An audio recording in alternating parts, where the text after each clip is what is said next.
Good morning बच्चों। BA second year economics के paper भारतीय आर्थिक चिंतन में हमने गत कक्षा में आर.सी. दत्त के आर्थिक विचार पढ़े। आज हम भारतीय आर्थिक विचारक एम.एन. रॉय के विचार पढ़ेंगे। एम.एन. रॉय का पूरा नाम मानवेंद्र नाथ रॉय था। इनका जन्म 1887 को पश्चिम बंगाल में हुआ। नरेंद्र ने स्वयं विद्यार्थी जीवन में ही क्रांतिकारी गतिविधियों में भाग लिया।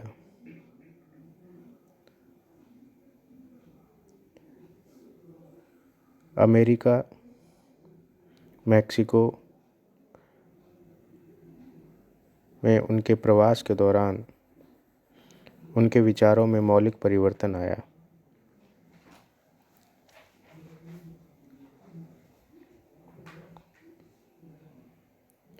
वे पूर्व की भांति एक उग्र राष्ट्रवादी नहीं रहे, बल्कि वे एक क्रांतिकारी समाजवादी हो गए।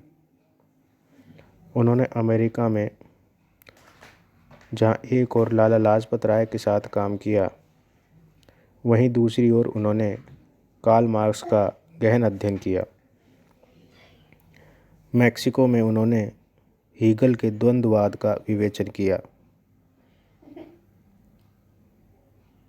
जब रॉय मैक्सिको में थे, तभी रूस में बोल्शेविक क्रांति हुई। क्रांति की सफलता ने उन्हें प्रभावित किया और सोवियत रूस के बाहर प्रथम कम्युनिस्ट पार्टी की स्थापना की। इसके बाद रॉय अंतर्राष्ट्रीय साम्यवादी आंदोलन से जुड़ गए। मानवेंद्र नाथ रॉय के विचारों पर अनेक बातों का प्रभाव पड़ा, जैसे प्रसिद्ध राष्ट्रवादी नेता सुरेंद्र नाथ बनर्जी के विचारों का प्रभाव, स्कूली शिक्षा के अंतराल ही भगवत गीता, आनंद मठ, भवानी मंदिर और विवेकानंद की पुस्तकों का अध्ययन किया। क्रांतिकारियों के युगांतर समूह के साथ संपर्क किया। लाला लाजपत राय के साथ गहरा संपर्क रहा। अमेरिका में कार्ल मार्क्स का गहरा अध्ययन किया। हीगल के द्वंद्वात्मक विचारों का अध्ययन किया। पश्चिमी विचारकों जैसे हॉब्स, प्रोटागोरस, दिदरो आदि के विचारों का एम.एन. रॉय पर प्रभाव पड़ा। ऋषि कपिल और कणाद के भौतिकवादी विचारों का भी प्रभाव रहा। आर्थिक राष्ट्रवाद के प्रभाव और भारत की तात्कालीन दयनीय आर्थिक और सामाजिक स्थिति का प्रभाव, रूस की बोल्शेविक क्रांति, लेनिन स्टालिन का प्रभाव, महात्मा गांधी व नेहरू की आर्थिक नीतियों का प्रभाव भी एम.एन. रॉय के विचारों पर पड़ा। लेनिन के बाद, या कहें लेनिन ने एक बार रॉय को पूर्व में क्रांति का दीपक कहा था। वे रूस के बाहर साम्यवादी दल की स्थापना करने वाले पहले व्यक्ति थे और रूस की बोल्शेविक क्रांति से बहुत अधिक प्रभावित थे। भारतीय संदर्भ में रूस जैसे साम्यवाद की उपयोगिता पर उन्हें संदेह था। वे भारत में चीन जैसे साम्यवाद की स्थापना के पक्ष में नहीं थे। यद्यपि रॉय पाश्चात्य सामाजिक व राजनीतिक संस्थाओं से अत्यधिक प्रभावित थे, वहाँ की स्वतंत्रता व प्रजातंत्र की अवधारणा ने राय की विचारधारा को एक दिशा प्रदान की। तथापि रॉय की भारतीय राष्ट्रीयता में गहन आस्था थी। उन्होंने कहा कि भारतीय नारी को यूरोप व अमेरिका की भांति स्वतंत्रता प्रदान करो, लेकिन उसे भारतीय नारी के आदर्श से दूर मत ले जाओ। उसे स्वतंत्रता के नाम पर अभिशाप के रूप में अपवित्र ना करो। भारत में जाति व्यवस्था को दूर करो, पूंजीवाद को बढ़ावा दो, लेकिन पाश्चात्य जगत की भौतिकवादी भूख से बचो। उन्होंने धार्मिक अंधविश्वास की मुक्ति से विचार भी रखे। रॉय का मंतव्य था कि विश्व में प्रजातंत्र का भविष्य भारत की स्वाधीनता प्राप्ति के लिए समर्थन व सहानुभूति परम आवश्यक है। अन्यत्र विश्व में फासीवाद अपना स्थान ग्रहण कर लेगा। रॉय के आज भी एक बड़ी सीमा तक विचार सार्थक हुए हैं। भारत का आर्थिक विकास व समृद्धि विश्व में प्रजातंत्र को गारंटी प्रदान करता है। रॉय ने अपना जीवन एक उग्र राष्ट्रवादी के रूप में प्रारंभ किया तथा साम्यवाद के विभिन्न चरणों से यात्रा कर अंततः नव मानवतावाद पर पहुँचे, जिसमें मौलिकता कूट कूट कर भरी हुई थी। रॉय ने अपने विभिन्न अवधारणाओं पर विचार व्यक्त किए। निर्धनता के ऊपर एम एन रॉय के विद्रोही विचारों की प्रकृति में तत्कालीन भारत की निर्धनता का स्पष्ट प्रभाव देखा गया है। उन्होंने निर्धनता का गहन अध्ययन किया और निष्कर्षतः बताया कि विदेशी शासन ही हमारी निर्धनता के लिए दोषी नहीं है, बल्कि सदियों से चली आ रही सामंती व्यवस्था भी इसके लिए दोषी है। इस प्रकार उन्होंने भारत की निर्धनता के दो मुख्य उत्तरदायी कारण बताए। पहला, ब्रिटिश सरकार द्वारा भारत का आर्थिक शोषण, और दूसरा, परंपरागत सामंती व्यवस्था। सदियों से चली आ रही सामंती व्यवस्था को उन्होंने न केवल स्वयं भारत को निर्धनता के लिए प्रत्यक्ष रूप से उत्तरदायी बताया, बल्कि यह ब्रिटिश आर्थिक शोषण का माध्यम भी बन गई।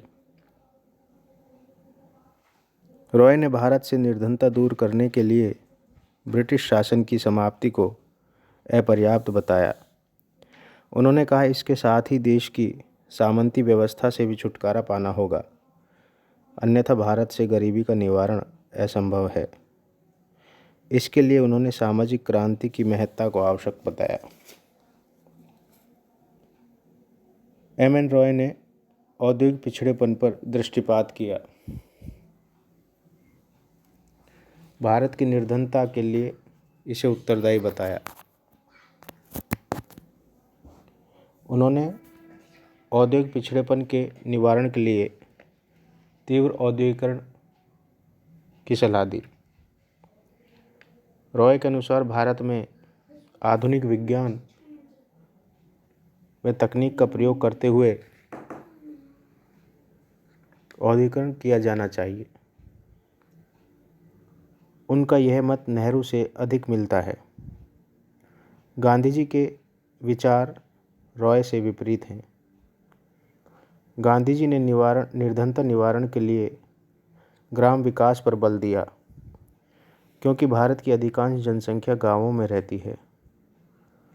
रॉय ने स्वयं समाजवादी होते हुए भी तीव्र औद्योगिकरण के लिए पूंजीवादी ढांचे को स्वीकार किया। रॉय ने धन के असमान वितरण पर भी ध्यान आकृष्ट किया। आर्थिक व सामाजिक असमानता के लिए उन्होंने असमान अवसर को उत्तरदायी बताया। उनकी विकास अवधारणा सामाजिक न्याय के साथ आर्थिक विकास की है।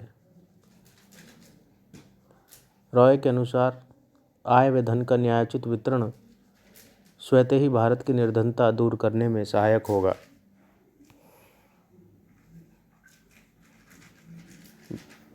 एम.एन. रॉय ने भारत में व्याप्त बेरोजगारी को एक प्रमुख समस्या के रूप में लिया। बेरोजगारी के अवधारणा के संदर्भ में उन्होंने विचार दिया कि भारत की बेरोजगारी यूरोपीय बेरोजगारी से अलग है। उन्होंने स्पष्ट किया कि यूरोप में बेरोजगारी औद्योगिकीकरण का परिणाम है। भारत में बेरोजगारी कुटीर व लघु उद्योगों के विनाश का परिणाम है। परंपरागत लघु व कुटीर उद्योगों का विनाश ब्रिटिश सरकार की नीति का परिणाम है।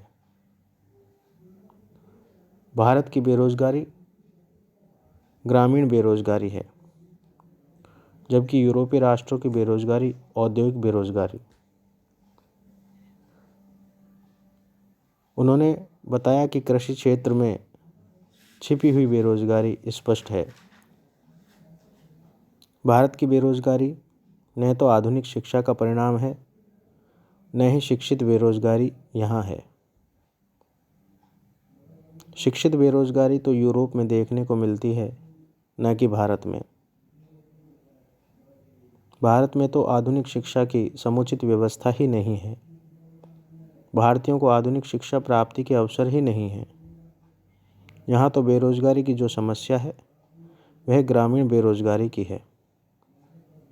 एम.एन. रॉय ने भारत में बेरोजगारी की समस्या के निवारण के कुछ उपाय बताए, जैसे तीव्र औद्योगिकीकरण, कृषि का आधुनिकीकरण, राज्य के स्वामित्व में विशाल कृषि फार्मों की स्थापना और व्यावसायिक व तकनीकी शिक्षा को प्रोत्साहन। रॉय ने भारत को निर्धनता से मुक्त करने के लिए सदियों से चली आ रही परंपरागत सामंती व्यवस्था को उखाड़ फेंकने की बात कही। इस सामंती व्यवस्था के कारण ही भारतीय कृषि पिछड़ी हुई है और पिछड़ी हुई कृषि के कारण ही बेरोजगारी व्याप्त है। रॉय के अनुसार मात्र तीव्र औद्योगिकरण से ग्रामीण गरीबी और बेरोजगारी का हल नहीं किया जा सकता। तीव्र औद्योगिकरण जहां एक और अल्प मात्रा में बेरोजगारी को कम करेगा, वहीं दूसरी ओर थोड़े समय बाद औद्योगिक उत्पादन अतिरेक की स्थिति आ जाएगी, जिससे औद्योगिकरण भी रुक जाएगा। भारत की विशेष परिस्थिति को दृष्टिगत रखते हुए कृषि का आधुनिकीकरण परम आवश्यक है। इसलिए रॉय ने कहा कि औद्योगिक विकास, कृषि विकास व कृषि आधारित विकास, कृषि आधारित उद्योग के विकास के साथ जुड़ा होना चाहिए। ये दोनों एक दूसरे के विरोधी नहीं बल्कि पूरक हैं। रॉय विचारधारा से समाजवादी अवश्य थे, परंतु उन्होंने रूस जैसा समाजवादी विकास भारत के लिए उपयुक्त नहीं माना। कृषि विकास को तो कदापि नहीं।